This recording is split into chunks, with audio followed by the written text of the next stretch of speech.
आतंकवादियों द्वारा किए गए कायरतापूर्ण हमले में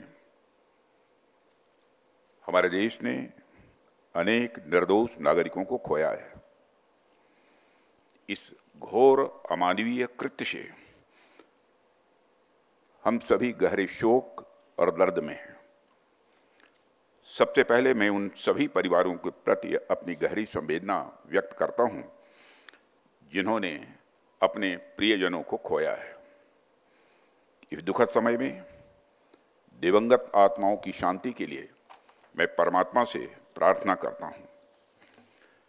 यहां मैं भारत के दृढ़ संकल्प को दोहराना चाहूंगा कि टेररिज्म के खिलाफ हमारी जीरो टॉलरेंस की पॉलिसी है।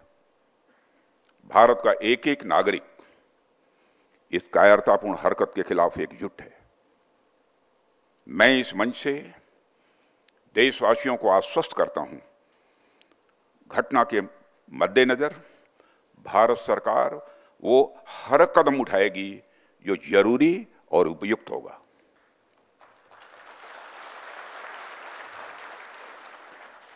और हम सिर्फ उन लोगों तक नहीं पहुंचेंगे जिन्होंने इस घटना को अंजाम दिया है, हम उन तक भी पहुंचेंगे जिन्होंने पर्दे के पीछे बैठकर हिंदुस्तान की सरजमी पर ऐसी नापाक हरकतों की साजिशें रची हैं। भारत एक इतनी पुरानी सभ्यता और इतना बड़ा देश है जिसको ऐसे किसी भी आतंकी गतिविधियों से किसी भी सूरत में डराया नहीं जा सकता। ऐसी हरकतों का जिम्मेदार और इसके जिम्मेदार लोगों को आने वाले कुछ ही समय में जोरदार तरीके से नजर आएगा। मैं देशवासियों को आश्वस्त करना चाहता हूं।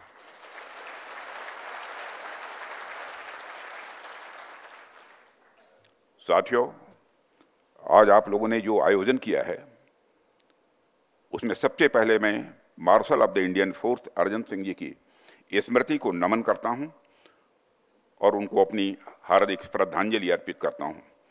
मुझे यह जानकर अच्छा लगा कि आप सभी उनकी स्मृति में यह कार्यक्रम प्रतिवर्ष करते हैं।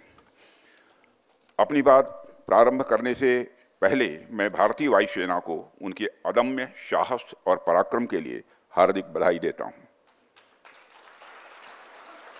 जिस प्रकार से वायुसेना भारत की सुरक्षा में तत्पर है, उसे देखकर हर भारतवासी अपने को गौरवान्वित महसूस करता है और निश्चिंत रहता है। हमें इस बात का संतोष रहता है कि आपकी छाया में हमारा पूरा देश सुरक्षित है। मेरी ईश्वर से प्रार्थना है कि आपका शौर्य इसी प्रकार आसमान की ऊंचाइयों को छूता रहे। आज आपने जो यहाँ पर चर्चा के लिए, बातचीत के लिए विषय रखा है, transformation of the Indian force, मैं समझता हूँ कि यह विषय न केवल हमारी एयरफोर्स की अब तक की पूरी यात्रा को अपने भीतर समेटता है, बल्कि यह आने वाले समय में इसकी भूमिका को और सशक्त करने के डिस्कोर्स को भी हमारे सामने रखता है। ऐसे कंटेम्प्रोरी और रेलेवेंट टॉपिक के सिलेक्शन के लिए भी मैं आप सबको बधाई देता हूँ। साथियों, आज मैं खुद को गौरवान्वित महसूस कर रहा हूँ कि मुझे ऐसे ऐतिहासिक व्यक्तित्व के बारे में अपनी बात रखने का अवसर आप सबने दिया है। यह हम सबका सौभाग्य है कि अर्जन सिंह जी जैसे विजनरी मिलिट्री लीडर्स इस देश में पैदा हुए। उनकी लीडरशिप, उनका विजन और देश के प्रति उनका समर्पण इनक्रेडिबल रहा है। वो अपने दौर के एक विजनरी मिलिट्री लीडर तो थे ही, उनका विजन आज भी उतना ही रेलेवेंट है और आज भी वह भारतीय वायुसेना के लिए और हमारे युवाओं के लिए किसी इंस्पिरेशन से कम नहीं है। उनकी जीवनी अपने आप में इतनी मोटिवेटिंग है जो आने वाली कई पीढ़ियों तक हम सभी को इंस्पायर करती रहेगी। मैं देख रहा था कि केवल 19 साल की उम्र में ही उनका सिलेक्शन प्रतिष्ठित रॉयल एयरफोर्स कॉलेज के लिए हुआ था और वहाँ उनका प्रदर्शन इतना उत्कृष्ट था कि उन्होंने अपनी कक्षा में शीर्ष स्थान प्राप्त किया था। फिर उसके बाद जैसे ही सेकंड वर्ल्ड वॉर की शुरुआत हुई, उसमें उनके स्क्वाड्रन को इम्फाल भेजा गया था, जहां पर उन्होंने अराकान अभियान के दौरान असाधारण नेतृत्व का परिचय दिया। उसके बाद 15 अगस्त 1947 को आज़ादी की इस ऐतिहासिक अवसर पर अर्जन सिंह जी ने 12 टेम्पेस्ट विमानों के साथ एक भव्य फ्लाई पास्ट का भी नेतृत्व किया था। साथियों, लोगों के पास आर्म्ड फोर्सेज में आने के अलग अलग कारण हुआ करते हैं, लेकिन कुछ लोग ऐसे होते हैं जो बने ही आर्म्ड फोर्सेज के लिए होते हैं। अर्जन सिंह जी वैसे ही थे। और इसका पता हमें इस बात से भी चलता है कि जब सेकंड वर्ल्ड वॉर की शुरुआत हुई तो उन्होंने खुद ही रिक्वेस्ट किया था कि मुझे मोर्चे पर भेजा जाए, मैं जंग में जाना चाहता हूँ। वह समस्याओं से भागने वाले व्यक्ति नहीं थे, वह समस्याओं का डटकर सामना करते थे। शायद यही कारण है कि आज इतिहास में उनका एक विशिष्ट स्थान बना हुआ है। साथियों, इतिहास में ऐसे बहुत कम लोग होते हैं जो इतिहास का हिस्सा भी होते हैं और इतिहास का निर्माण भी करते हैं। अर्जन सिंह जी उनमें से एक थे। 1965 में पाकिस्तान के खिलाफ युद्ध में जो उनकी भूमिका रही है उससे हम सब अच्छी तरह परिचित हैं। यह उनकी विजनरी लीडरशिप का ही उदाहरण था कि महज 1 घंटे के अंदर इंडियन एयरफोर्स की दुश्मन के खिलाफ काउंटर अटैक उन्होंने प्रारंभ कर दिया। इस महत्वपूर्ण युद्ध में उनकी इनक्रेडिबल लीडरशिप और विशिष्ट सेवा के लिए अर्जन सिंह को भारत के दूसरे सर्वोच्च नागरिक सम्मान पद्म विभूषण से सम्मानित किया गया। बाद में 1966 में चीफ ऑफ एयर स्टाफ से प्रमोट कर उन्हें एयर चीफ मार्शल बनाया गया और अर्जन सिंह जी भारतीय वायुसेना के इतिहास में इस प्रतिष्ठित पद पर प्रमोट होने वाले पहले अफसर बने। साथियों, वैसे तो उनके बारे में जितना कुछ कहा जाए मैं मानता हूं कि वह कम है। उनके बारे में कई आर्टिकल्स भी लिखे जा सकते हैं, कई किताबें भी लिखी जा सकती हैं, कई इंडिपेंडेंट लेक्चर्स भी किए जा सकते हैं, फिर भी कुछ बहुत सारी बातें छूट जाएंगी, क्योंकि उनका जो व्यक्तित्व था और उनके काम का जो दायरा था वह इतना विस्तृत था कि उसे कुछ शब्दों में बात पाना यह लगभग असंभव है। आज भी भारतीय वायुसेना पर उनकी छाप हमें स्पष्ट रूप से देखने को मिलती है। और यह बात भी एक हद तक सही है कि जब भी कोई संस्था सफलता की ओर अपने कदम बढ़ाती है तो उसमें उसके फाउंडिंग फादर्स के विजन का बहुत ही इम्पॉर्टेंट रोल होता है। जो विजन, जो इथोस उन्होंने हमें दिया था वह आज इंडियन एयरफोर्स के प्रोफेशनलिज्म और परफॉर्मेंस में स्पष्ट रूप से दिखाई देता है। आज यदि हमारी सेना दुनिया की सशक्त वायु सेनाओं में से एक है तो इसके पीछे कहीं न कहीं उनके विजन का एक बहुत महत्वपूर्ण योगदान है। साथियों, जब भी मैं इंडियन फोर्स से जुड़े हुए किसी इवेंट में आता हूं तो स्वाभाविक रूप से मेरे जहन में वायुसेना का इतिहास चलने लगता है। इंडियन एयर फोर्स की यात्रा अपने आप में एक कहानी है। कहानी नहीं बल्कि मैं कहूंगा कि यह इपिक है, एक एस्पायरिंग इपिक, एक इंस्पिरेशनल इपिक और एक ट्रांसफॉर्मेशनल इपिक, जो सिर्फ आसमान में उड़ान भरने की नहीं बल्कि राष्ट्र की सुरक्षा के सपनों को हकीकत में बदलने की यह एक गाथा है। साथियों, आप जानते हैं कि इंडिपेंडेंस के बाद किन परिस्थितियों में हमारी एयरफोर्स आगे बढ़ी है। कितने कम रिसोर्सेस के साथ हमने एक नई शुरुआत भी की है। न जाने कितनी कठिनाइयां हम सबको झेलनी पड़ी हैं, लेकिन उन तमाम समस्याओं को झेलने के बाद भी हमारी एयरफोर्स कहीं रुकी नहीं, कहीं थमी नहीं, बल्कि लगातार और सशक्त होती चली गई। इसमें नए नए मजबूत विंग्स जुड़ते गए। 1965 की जंग हो या 1975 की जंग हो, गोवा लिबरेशन ऑपरेशन या फिर 1999 की कारगिल वार हो, ऐसे अनेक मौके आए हैं जहां इंडियन फोर्स एक डिसाइसिव फैक्टर के रूप में उभरी है। आज स्थिति यह है कि हम दुनिया की सबसे ताकतवर फोर्सों में से एक हैं। आज हमारी एयरफोर्स बेहद मजबूती के साथ हमारे नेशनल सिक्योरिटी के लिए एक स्ट्रांग पिलर के रूप में काम कर रही है। साथियों, यह कहने की आवश्यकता नहीं है कि नेशनल सिक्योरिटी किसी भी देश के लिए सबसे महत्वपूर्ण यह मुद्दा हुआ करता है। कोई भी राष्ट्र तभी विकास कर पाता है जब उसकी सीमाएं सुरक्षित हों और जब वह आंतरिक रूप से सिक्योर हो। और मुझे इस बात की प्रसन्नता है कि नेशनल सिक्योरिटी को इन्हांस करने की दिशा में मुझे भी कुछ न कुछ अपना योगदान करने का अवसर मिला है, पहले गृह मंत्री के रूप में और अब रक्षा मंत्री के रूप में। मेरा प्रयास रहा है कि भारत की सुरक्षा व्यवस्था को लगातार सुदृढ़ रखा जाए। यह विषय हमेशा मेरे मन के करीब रहा है।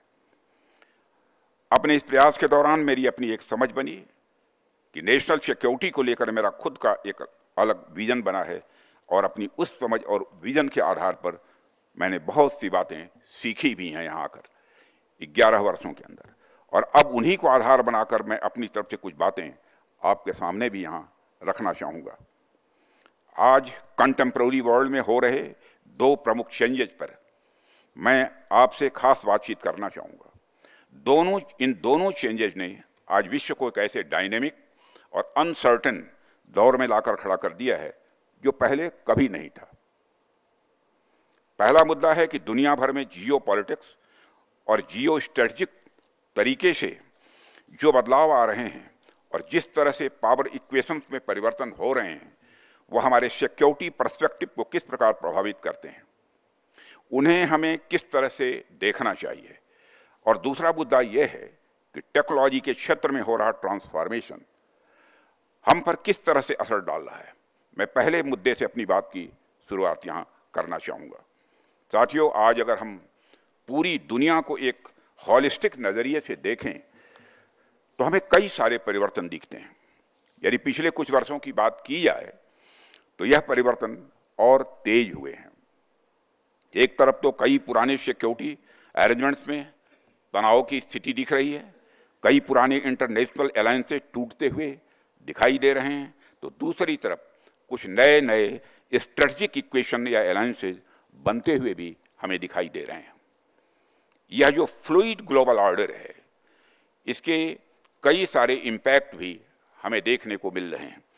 इसके जो इकोनॉमिक इफेक्ट हैं वह एक पूरा अलग विषय है, लेकिन मैं यहाँ आपसे इस फ्लूइड ग्लोबल ऑर्डर के सिक्योरिटी सिनेरियो पर बात करूँगा जो हमारे अपने नेशनल सिक्योरिटी इंटरेस्ट से जुड़े हुए हैं। साथियों, अभी कुछ वर्ष पहले तक वैश्विक सुरक्षा को अलग अलग खेमों में बटा हुआ देखा जाता था। उन अलग अलग खेमों के अनुसार हमारी सिक्योरिटी पॉलिसी भी इन्फ्लुएंस स्वाभाविक रूप से होती रहती थी। हालांकि भारत का हमेशा से एक पॉजिटिव इंस्टांस रहा है। भारत कभी किसी गुट या किसी खेमे का सदस्य नहीं रहा है। हमने हमेशा अपनी सॉवरेन और इंडिपेंडेंट पॉलिसीज का निर्माण किया है और उसे अपनाया भी है। लेकिन आज की दुनिया थोड़ी अलग है। आज आप देखिए कि 21वीं सदी को एशिया की सदी कहा जाता है। इस कारण 20वीं सदी की जो क्रॉस अटलांटिक पावर इक्वेशंस थी वह अब शिफ्ट होकर एशिया की ओर हमारे नज़दीक आ गई हैं, और इंडो पैसिफिक रीजन आज स्ट्रेटेजिकली दुनिया का सबसे इम्पॉर्टेंट रीजन यह बनकर उभरा है। और यह जो परिवर्तन हमें देखने को मिला है, इसका डायरेक्ट रिलेशन हमारे नेशनल सिक्योरिटी के साथ है। मेरे कहने का यह अर्थ है कि in shifting Jio strategic equations का हमारी नेशनल सिक्योरिटी के साथ जितना डायरेक्ट इंटरेस्ट आज है उतना पहले कभी नहीं था। और यह जियो स्ट्रेटजिक अनसर्टेनिटीज हमारी नेशनल सिक्योरिटी के लिए किस प्रकार के चैलेंजेस ला रही है और हम इन्हें किस प्रकार से हैंडल करने के लिए तैयार हैं, यह आज हमारे सामने एक प्रमुख मुद्दा है। सरकार और पॉलिसी मेकर्स इस दिशा में अपनी ओर से प्रयास कर रहे हैं, लेकिन जाहिर सी बात है इसमें इंडियन एयरफोर्स का योगदान भी बहुत ही इम्पॉर्टेंट होने वाला है।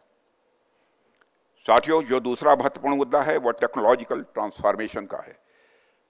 अभी मैंने जिन परिवर्तनों की बात नेशनल सिक्योरिटी के मद्देनजर की है, उसी प्रकार के परिवर्तन डिफेंस टेक्नोलॉजी के क्षेत्र में भी हमें स्पष्ट रूप से दिख रहे हैं। बल्कि मैं तो यह कह सकता हूं, टेक्नोलॉजी के क्षेत्र में जो परिवर्तन हो रहे हैं वह बाकी सारे परिवर्तनों से कहीं अधिक तेजी से हो रहे हैं। पूरी दुनिया ने पिछले 200-300 वर्षों में जितनी प्रोग्रेस नहीं की, उससे कहीं ज़्यादा टेक्नोलॉजिकल प्रोग्रेस पिछले 15-20 वर्षों में हमको देखने को मिली है। इतनी तेजी से तो इंसान तक नहीं बदले जितनी तेजी से टेक्नोलॉजी बदल रही है। आज दुनिया के अलग अलग क्षेत्रों में कॉन्फ्लिक्ट्स चल रहे हैं।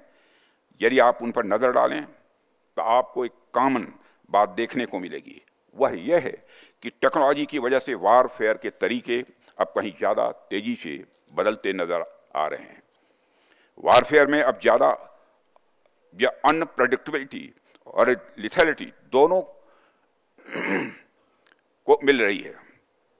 वैसे तो डिफेंस टेक्नोलॉजी लैंड, मैरीटाइम तथा एयर सभी डोमेन्स में परिवर्तन ला रही है, परंतु एयरफोर्स में इन परिवर्तनों का इम्पैक्ट कहीं ज़्यादा दिखाई दे रहा है।